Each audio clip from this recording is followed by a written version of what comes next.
अली गौहर साहब, आपकी तरफ आती हूँ। प्राइम मिनिस्टर साहब ने बातें तो बहुत अच्छी की हैं, लेकिन बड़ी माजरत के साथ ये कोई ऐसी बातें नहीं हैं जो शायद किसी ने माजी में ना की हों, या आप ही की हुकूमत चौथी बार आ रही है तो ये बातें हमने पहले ना सुनी हों। हम वही बातें सुनते हैं कि जी जो टैक्स नेट है उसको बढ़ाना है, हमने जो है जो टैक्सेबल जो ऑलरेडी लोग टैक्स पे करते हैं उन पे ऊपर बोझ नहीं डालना। क्योंकि मुझे नहीं याद पड़ता आज तक मैंने कोई हुकूमत ऐसी देखी हो जो कहे जी हमने तो गरीब का इस्तेसाल करना है, उसके अलावा हमने जो है बहुत सारा जो है वो सैलरीड क्लास पे डालना है। लेकिन अनफॉर्चुनेटली पॉलिसीज ऐसी बनती हैं, क्योंकि एलीट कैप्चर है, कि इन्हीं लोगों पर जो है वो बोझ पड़ता है। ऑलरेडी जो पिसे हुए लोग हैं उन्हीं पे जो है वो बोझ पड़ता है। तो बातें बहुत अच्छी हैं, अमली जामा कैसे पहनाएंगे? बिस्मिल्लाहिर्रहमानिर्रहीम। देखिए डॉक्टर साहब, बिल्कुल आपने बजा फरमाया है कि जो सूरत हाल है उसमें ये बातें की जाती हैं, लेकिन जिस तरह से कि प्राइम मिनिस्टर साहब भी कह रहे थे और आपने वो एहसन इकबाल साहब की भी बात पहले सुनाई, मैं सुन रहा था, तो उसके लिए ज़रूरी है कि जो हमारा टैक्स नेट है उसमें भी हमें मतलब है कि काफ़ी हद तक रिफॉर्म्स की ज़रूरत है। वो तबका जो कि जिसको कि अभी तक मतलब है कि हम टैक्स नेट में प्रॉपर तरीके के साथ नहीं ला सके और वो उससे फ़ायदा उठाता है, और जिस वजह से जो बोझ है वो आम आदमी के ऊपर पड़ता है। और जाहिर है कि इसमें जहाँ रिफॉर्म्स की ज़रूरत है, लेकिन जहाँ पर एक चीज़ और बड़ी काबिल ज़िक्र है, आपने देखा कि अभी तक जो खास तौर पर हमारे मुल्क में आपने जिसका जिक्र किया कि जो दहशतगर्दी की लहर है, ये चीजें बड़ी मैटर थी। और आपने देखा कि हमारे जो बॉर्डर्स हैं, जो हमारी सूरत हाल है, वहां पर हम स्मगलिंग की रोकथाम नहीं कर सके। इंतहाई अफसोस से बात है कि वही चीजें आप अफगानिस्तान के हवाले से देख लें कि जो हमारी चीजें हम अफगानिस्तान में भेजते हैं, अफगानिस्तान का बॉर्डर खुला, यहाँ से जाती हैं, वही चीजें स्मगल होके इधर आती हैं। हमने उनको ये रियायत दी कि आप रुपए की सूरत में चीजें ले लें, और वो यहाँ से डॉलर समेट के वहां ले जाते रहे और हमारी चीजें वापस हम ही को स्मगल करते रहे। आज जो दहशतगर्दी की लहर है, ये भी उस चीज का सामना है कि किस तरह से हमने उस वक्त तालिबान को फैसिलिटेट किया, उनको करने वाले अनासिर कौन से थे, किस तरह से उनको जो वापस भेजा गया और किस तरह से उनको छोड़ा गया। और आज जो कुछ दहशतगर्दी की कार्रवाइयां हो रही हैं, वो तालिबान भी साथ आ रहे हैं उनके वो कार्रवाइयां करने के लिए। अली साहब, आपकी इस बात से मैं बिल्कुल डिसएग्री नहीं करूंगी, लेकिन मेरा जो बुनियादी सवाल था उसको आपने बड़ी आराम से जो है उसको इग्नोर कर दिया है। क्योंकि आपकी पिछली हुकूमत भी रही, उससे पहले भी आपको जो है वो अपॉर्चुनिटी मिलती रही, मतलब 90s में भी आपके पास था।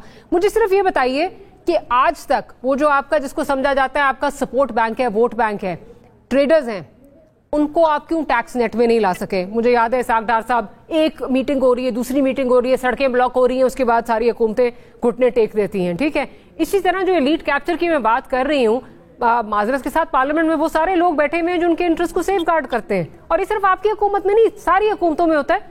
So please don't mind my scepticism. मुझे नहीं लगता कि आप ये कर पाएंगे। हर दफा में ये ख्वाब दिखाए जाते हैं लेकिन होता नहीं है।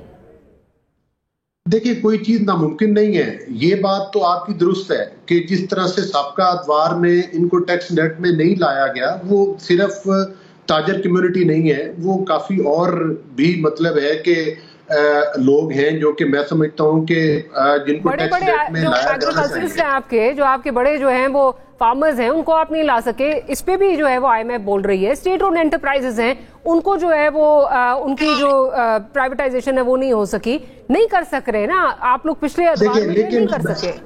नहीं, देखें, ये इसीलिए अगर ये आज इस टॉपिक पे बात हो रही है तो उसकी मेन रीजन यही है कि यही बड़े बड़े चैलेंजेस हैं जो हमें दरपेश हैं। देखिए, IMF के पास तो हम खुद जाते हैं ना, IMF तो हमारे पास चल के नहीं आती। जब तक हम अपने पांव के ऊपर खुद खड़े नहीं होंगे, जब तक हम रिफॉर्म्स नहीं करेंगे, और इंतहाई मादरत के साथ मैं समझता हूँ कि मिनासुल कौम अब हमारे पास कोई और चॉइस नहीं है। और अगर ये मौका भी हम जाया करते हैं और मतलब है कि इन तमाम चीजों को रिफॉर्म्स नहीं करते और उस पर प्रॉपर इंप्लीमेंट नहीं होता, तो मैं समझता हूं कि ये चैलेंजेस फिर उसी तरह से बरकरार रहेंगे। लेकिन इसके बावजूद मैं समझता हूं कि अगर इन चीजों को अब एड्रेस किया जा रहा है, जिस तरह से 2013 से लेकर 17 तक बड़े बड़े चैलेंजेस थे, दहशतगर्दी के चैलेंजेस थे, लेकिन आने वाली गवर्नमेंट ने जिस तरह से मैंने बताया कि उस सारे सिस्टम को सॉफ्ट किया, बल्कि आज हम उसकी सजा भुगत रहे हैं। तो इसी तरह से आज हमें इन चीजों पर अमल करना होगा और इंशाल्लाह इन चैलेंजेस को हम कबूल करते हैं, इन पर अमल करेंगे और आप देखेंगे। चलिए देखते हैं कि आप एक ऐसी हुकूमत जो कि जिसका बहुत ज्यादा दारोमदार जो है वो इत्तेहादियों पर है, वो कैसे ये चैलेंजेस अबूर करती है। आपकी जो इत्तेहादी है उनकी तरफ चलती हूँ, फिर एक दफा मेहर बानो साहिबा की तरफ आऊंगी दोनों का पॉइंट ऑफ व्यू लेके। क्या शैला साहिबा हमारे साथ मौजूद है? प्रोड्यूसर साहब, शैला साहिबा आपसे ये जानना चाहूंगी कि इस वक्त बिजली की जो प्राइसेस हैं उनमें एक ऑब्वियसली होशरुबा जो है वो इंक्रीज आने वाला है आने वाली गर्मियों में। उसके साथ साथ गैस की प्राइसेस जो हैं वो तकरीबन कहा जा रहा है 130% जो है इंक्रीज होंगी। अब ऐसे में जो एक महंगाई का एक तूफान है वो आएगा, वो हमें नजर आ रहा है। और ऐसे फैसले जो कि नागुज़ीर हैं, जिसमें प्राइवेटाइजेशन है, जिसमें और चीजें हैं जो कि आपके मैनिफेस्टो के साथ जो है वो मुताबिकत नहीं रखते, लेकिन इस मुल्क के लिए भी कहा जा रहा है, IMF की तरफ आती हूँ, कह रहे जी नागुज़ीर है। आप कहाँ खड़े होंगे? आप अपनी सियासत बचा रहे होंगे या आप मुल्क के लिए जो अहम फैसले हैं जो आपसे तवक्को की जा रही है कि किए जाएंगे, और अवाम नहीं, सिर्फ अवाम नहीं, इस वक्त जो है वो डोनर्स जो है वो आपसे तवक्को लगाकर बैठे हैं कि करेंगे, तो कहाँ खड़े होंगे? अच्छा, सबसे पहली बात तो ये है कि ये कोई नई बात नहीं है। इलेक्शन से पहले भी सबको मालूम था और ये सारी दुनिया में बात हो रही थी कि आने वाले वक्त में पूरी दुनिया में जो है वो महंगाई होगी, आने वाले वक्त में पूरी दुनिया में मसाइल होंगे और पाकिस्तान को आप पूरी दुनिया से काट के तो नहीं देख सकते। ये बात पाकिस्तान के लिए भी की जा रही थी कि जैसे जैसे वक्त बढ़ेगा ये चीजों में मसाइल आएंगे और ये एक मुश्किल चैलेंज होगा हुकूमत के लिए। ये तमाम चैनल्स पे तबसरे थे और हमें भी पता है कि ये मामला होना है, लेकिन असल बात जो है वो ये है, जो आपने प्राइवेटाइजेशन की बात की, तो Pakistan Peoples Party public private partnership को ज्यादा फोकस करती है और हम किसी इतना, अगर आप प्राइवेटाइजेशन की तरफ जा रहे हैं तो उसमें भी आपको बहुत कुछ देखना पड़ता है कि क्या करें। तो मैं ये कहना चाह रही थी कि ऐसा नहीं है कि पाकिस्तान पीपल्स पार्टी हुकूमत गिराओ एजेंडा लेके आई है। हम ये चाहेंगे कि अपनी बात भी इनके सामने रखें और इनके मामलात को भी आसान कराएं, क्योंकि अगर कोई और हुकूमत भी आती है तो उसको ये प्रॉब्लम देखने उनको इन चीजों से नहीं बच सकती। तो हम चाहेंगे कि ज्यादा से ज्यादा अपने एजेंडे के मुताबिक जो है मामलात को रिजॉल्व कराएं, क्योंकि हमारी सोच भी मुल्क के लिए होगी और हमारी ये कोशिश रहेगी कि इस सोच को पॉजिटिव रखते हुए हुकूमत को मुस्तहकम करें। ठीक, अच्छा, मेहर बानो साहिबा की तरफ जाऊंगी। मेहर बानो साहिबा, इस वक्त PTI की जो सियासत है उसका दारोमदार ऑब्वियसली, और हमने ये माजी में भी देखा है, तमाम अपोजिशन पार्टीज का यही होता है कि हुकूमत गिरे या हुकूमत को नाकामी हो, सुबकी हो, तो सियासत जो है वो अपोजिशन की चमकती है, और इस वक्त आपका भी जो है वो दारोमदार इसी पर नजर आ रहा है। लेकिन इस सब में अगर लेट्स सपोज प्राइवेटाइजेशन की जैसे हालिया दिनों में जो है वो बहुत सारा आपकी तरफ से जो है वो क्रिटिसिज्म आया, ये बेचने जा रहे हैं, मुल्क को बेचने जा रहे हैं, दाव पे लगा दिया है, लेकिन at the end of the day ठीक है, अपोजिशन का एक काम है तनकीद करना, लेकिन पॉजिटिव क्रिटिसिज्म करें। तनकीद बराए तनकीद जो है वो किसी को फायदा नहीं देगी, और स्पेशली इस वक्त पे तो आप अपनी सियासत शायद बचा लेंगे, लेकिन मुल्क की बका का इस वक्त सवाल है, मुल्क का इस वक्त सवाल है। तो क्या आप नहीं समझते कि आप जेपरडाइज कर देंगे मुल्क को इस वक्त अगर आप इन चीजों पे जो है वो क्रिटिसिज्म करते हैं? अस्सलाम वालेकुम मारिया, सबसे पहले तो बहुत शुक्रिया। विल कम टू मुल्क को जेपरडाइज क्या चीज़ें कर रही हैं, मगर मैं पहले कुछ आपके जवाबात दे दूं। देखिए, हम जिस दिन हमने ये ऐलान किया कि हम पार्लियामान का हिस्सा बनेंगे, हमने ये भी उसके साथ कहा कि हम एक मुस्बत जो अपोजिशन का किरदार अदा करेंगे।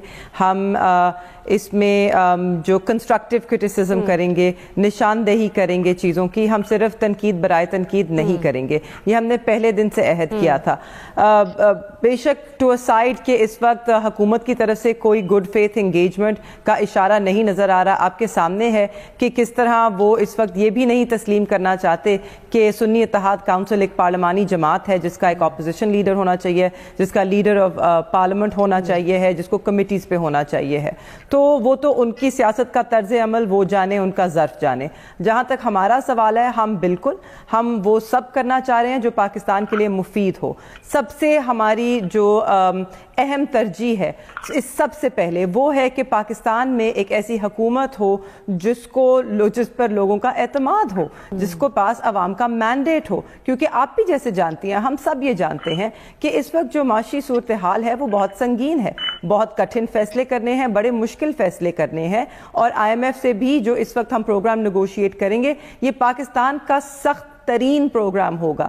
اتنا مشکل پروگرام ہم نے پہلے نہیں دیکھا ہوگا, ٹیکسیشن کے حوالے سے, ٹیرف انکریسز کے حوالے سے, پینشنز کے حوالے سے, بیوروکریٹک سیلریز کے حوالے سے, 18th امینڈمنٹ کے حوالے سے. These are all things that are going to come up, and اس کے لیے آپ کو ایک ایسی حکومت چاہیے ہے جو 16-17 سیٹوں کے جعلی مینڈیٹ پہ نہیں بیٹھی ہے. آپ کو ایسے لوگ چاہیے جن پہ لوگوں کا بھی اعتماد ہے. Privatisation, I absolutely agree with you. میرا پرسنل ویو جو ہے, I am for deregulation, I am for privatization and I believe in expanding taxation. ہمارا ٹیکس بیس جو ہے اس کو ہمیں بڑھانا چاہیے ہے. میں بالکل بلیو کرتی ہوں کہ آپ کو ایگریکلچرلسٹ ذمہ داروں کو زیادہ بڑھا کے ٹیکس نیٹ میں لانا چاہیے, ان کا ٹیکس سلیب انکریز کریں. آپ کو ریئل اسٹیٹ سیکٹر کو بہت سیریسلی دیکھنا ہوگا ٹیکسیشن کے لیے. آپ کو ٹریڈرز کو لانا ہوگا. آپ دیکھیے اگر آپ اپنے اسٹیٹسٹکس نکالیں, اچھرا مارکیٹ یا لبرٹی مارکیٹ خاص طور پہ یہ بازار اٹھا کے دیکھیں کتنا ٹیکس آتا ہے. It is embarrassing.